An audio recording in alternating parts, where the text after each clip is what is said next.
ಮಂಗಳೂರಿನ ಅಳಪೆ ಕರ್ಮಾರ್ನಲ್ಲಿ ಶ್ರೀ ಶಾರದಾಂಬಾ ಸೇವಾ ಪ್ರತಿಷ್ಠಾನದಾಶ್ರಯದಲ್ಲಿ ಸಾರ್ವಜನಿಕ ಶ್ರೀ ಶಾರದೋತ್ಸವ ಸಮಿತಿಯ ವತಿಯಿಂದ 16ನೇ ವರ್ಷದ ಶ್ರೀ ಶಾರದೋತ್ಸವವು ಶ್ರೀದೇವಿಯ ಭವ್ಯ ಮೆರವಣಿಗೆ ಮತ್ತು ವಿಸರ್ಜನೆಯೊಂದಿಗೆ ಸಂಪನ್ನಗೊಂಡಿತು.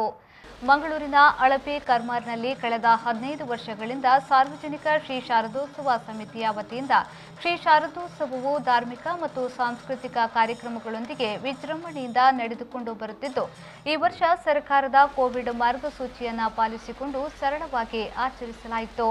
ಮುಂಜಾನೆ ವೇದಮೂರ್ತಿ ಶ್ರೀ ಶ್ರೀನಿವಾಸ ಭಟ್ರವರ ನೇತೃತ್ವದಲ್ಲಿ ಗಣಹೋಮ ನಡೆದು ಶ್ರೀ ಶಾರದಾ ದೇವಿಯ ಪ್ರತಿಷ್ಠಾಪನೆಯನ್ನ ಮಾಡಿ ಶ್ರೀದೇವಿಗೆ ನಿರಂತರ ಪೂಜೆಯನ್ನ ಸಲ್ಲಿಸಿ ಸಂಜೆ ಭವ್ಯ ಮೆರವಣಿಗೆಯ ಮೂಲಕ ಪಡೇಲ್ನ ಬೈರಾಡಿ ಕೆರೆಯಲ್ಲಿ ಶ್ರೀದೇವಿಯನ್ನ ವಿಸರ್ಜನೆ ಮಾಡಲಾಯಿತು.